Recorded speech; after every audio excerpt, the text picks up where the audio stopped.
Texas A&M falls to Wisconsin 3-2 after a marathon and after just a wild roller coaster of emotions. A team that A&M fell 3-0, got swept in the regular season.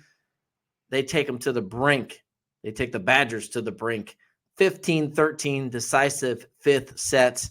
And this was a match that had just all sorts of everything.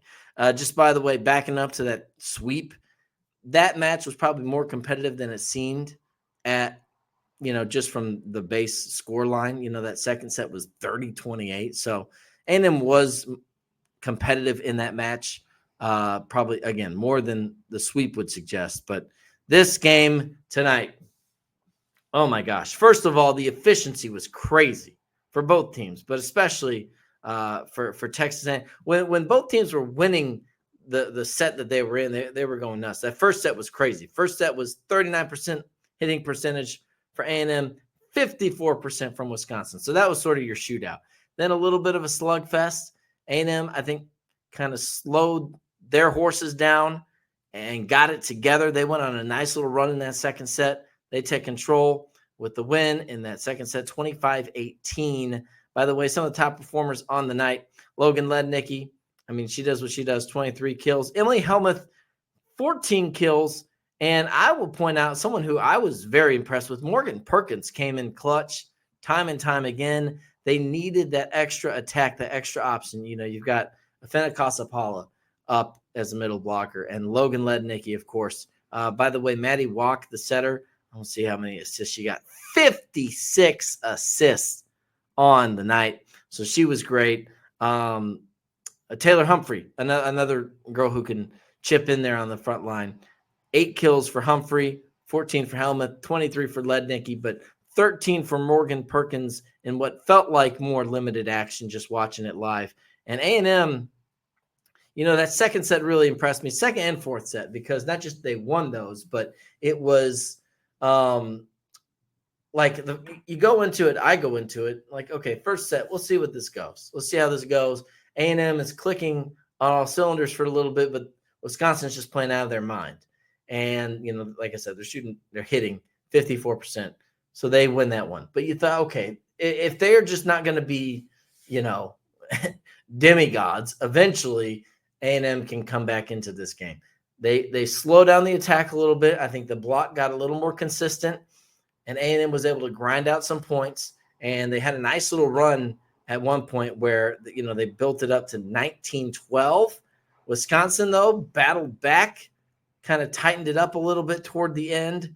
And, I don't want to overstate it, but they were making a little run, making it a little interesting. But A&M really snuffed that out. Third set, as we go there, I'm trying to remember how these runs played out.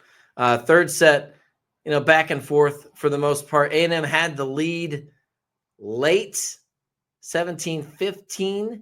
And then a big run from Wisconsin to end it. So they were up 17-15, A&M was.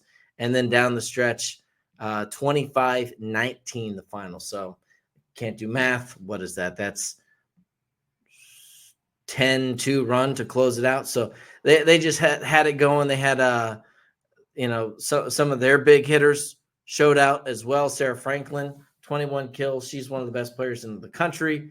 Carter Booth, and they've got so much size as well. Anna Smrek, 6'9" on the front line. They have, A&M's got some size and some versatility and athleticism with their middle blockers and attackers, but Wisconsin just has some giants. Their blocks were fantastic.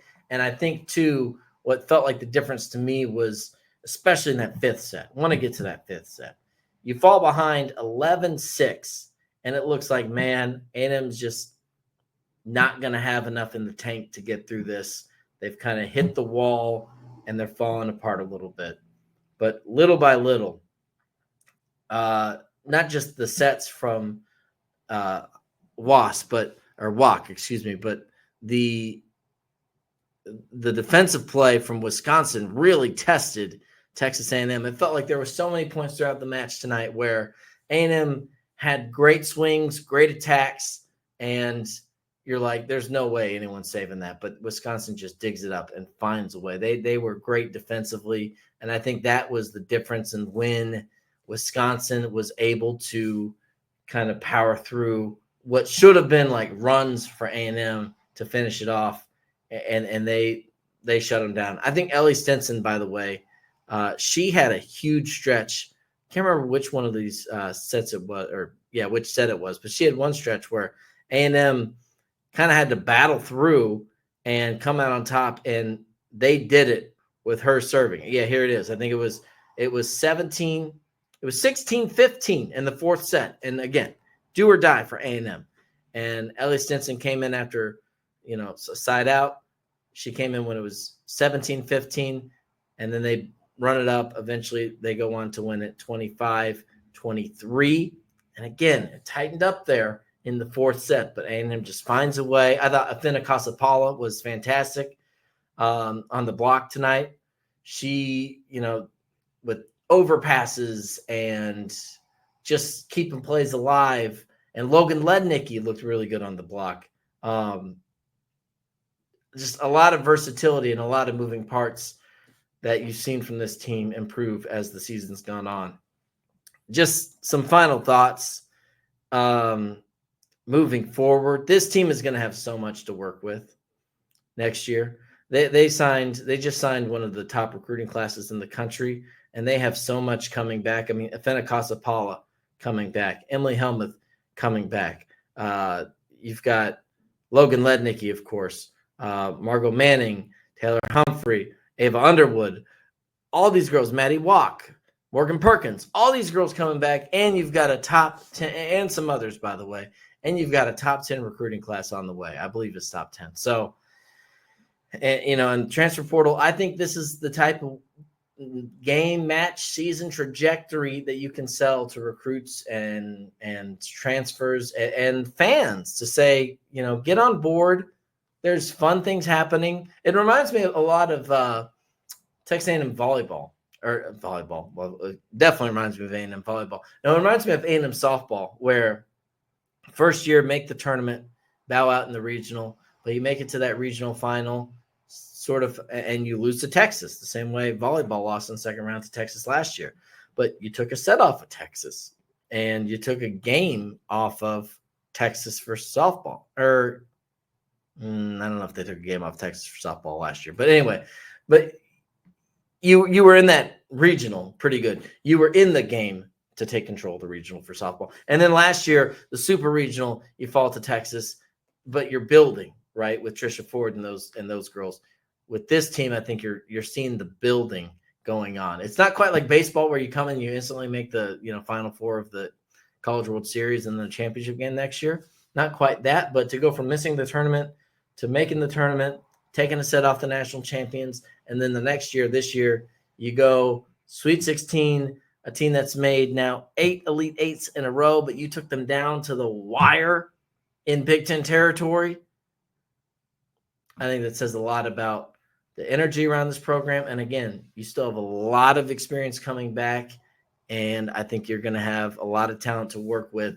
You've got a vision to sell. You've got people believing in it, on the bench, in the program, outside the program, fans at large, and just really excited to see what the future holds for A&M volleyball. All right, that'll do it for now. A little shorter than normal, but just wanted to get some thoughts out on those two topics. A&M men's basketball taking on Purdue, 11 a.m. Be sure to join us tomorrow. We'll kind of have some thoughts about that game. And then, by the way, I'm going to try to set up to see if we can do a live stream for that reaction. So keep an eye out on that. If I can figure out how to do that, I will. And then volleyball, hats off, ladies. Sweet 16, first time in a while. Almost made it to the Elite Eight for the first time since 2001, but great job. And I know they made a lot of Aggies proud. So congratulations to them. Thank you so much for joining us right here on All In Aggies. I'm Ben Peck, and we'll see you back here next time later this weekend. All In Sports Network. We love sports.